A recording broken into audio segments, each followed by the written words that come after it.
നമസ്കാരം. തിങ്കളാഴ്ചയിലെ ട്രേഡിംഗ് സെഷനിൽ ഇടിയാൻ സാധ്യതയുള്ള ഒരു സ്റ്റോക്കായിട്ടാണ് ഹിന്ദുസ്ഥാൻ എയറോനോട്ടിക്സ് ലിമിറ്റഡ് എന്ന സ്റ്റോക്കിനെ വിലയിരുത്തപ്പെടുന്നത്.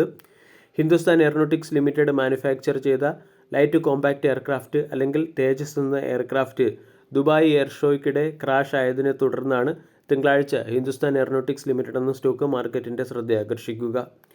ഇന്നും ഹിന്ദുസ്ഥാൻ എയറോനോട്ടിക്സ് ലിമിറ്റഡ് 3% ഇടിഞ്ഞ് 4593 ക്ലോസിംഗ് നൽകിയിരുന്നു.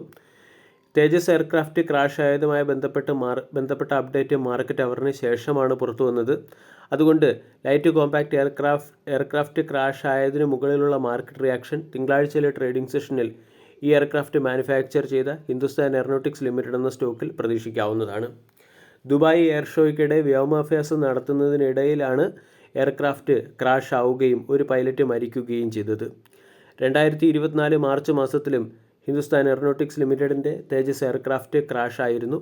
2001 ഹിന്ദുസ്ഥാൻ എയറോനോട്ടിക്സ് ലിമിറ്റഡ് ഡിസൈൻ ചെയ്ത ഒരു single engine delta wing based fighter ജെറ്റാണ് തേജസ് അല്ലെങ്കിൽ ലൈറ്റ് കോമ്പാക്റ്റ് എയർക്രാഫ്റ്റ്. ഈ ലൈറ്റ് കോമ്പാക്റ്റ് എയർക്രാഫ്റ്റ് കഴിഞ്ഞ 2 വർഷത്തിനുള്ളിൽ തുടർച്ചയായ 2 ക്രാഷ് അല്ലെങ്കിൽ 2 ഇൻസിഡൻറ്റ് നേരിടേണ്ടി വന്നിട്ടുണ്ട്. ഇതിൻ്റെ പശ്ചാത്തലത്തിൽ തിങ്കളാഴ്ച ഹിന്ദുസ്ഥാൻ എയറോനോട്ടിക്സ് ലിമിറ്റഡ് എന്ന സ്റ്റോക്കിൽ ചെറിയ രീതിയിലുള്ള കറക്ഷൻ വന്നേക്കാം.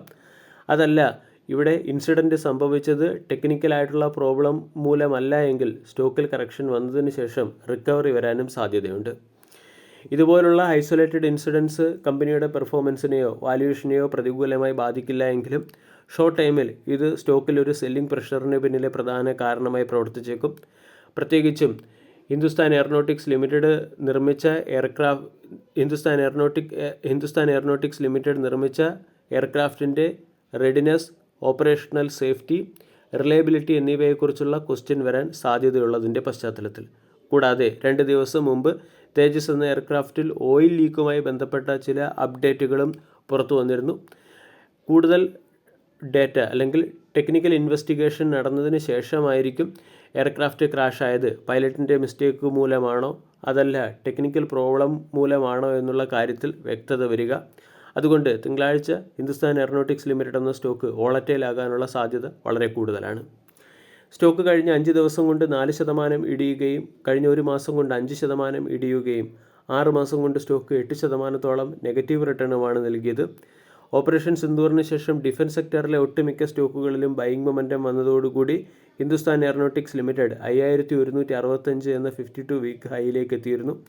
അവിടെ നിന്നും സ്റ്റോക്കിൽ ചെറിയ രീതിയിലുള്ള ഒരു പ്രോഫിറ്റ് ബുക്കിംഗ് വരികയും സ്റ്റോക്ക് 4500 മുകളിൽ ഇപ്പോൾ സസ്റ്റെയിൻ ചെയ്യുകയും ചെയ്യുന്നുണ്ട്. ഇവിടെ സ്റ്റോക്കിനെ സംബന്ധിച്ചിടത്തോളം 4500 വളരെ പ്രധാനപ്പെട്ട ഒരു സപ്പോർട്ടാണ്. ഈ സപ്പോർട്ട് നഷ്ടമായാൽ സ്റ്റോക്ക് 3500-3000 വരെ ഗ്രാജ്വലി ഇടിയാനുള്ള സാധ്യതയുമുണ്ട്. വീഡിയോ എല്ലാവർക്കും ഇഷ്ടമായി എന്ന് വിശ്വസിക്കുന്നു. താങ്ക്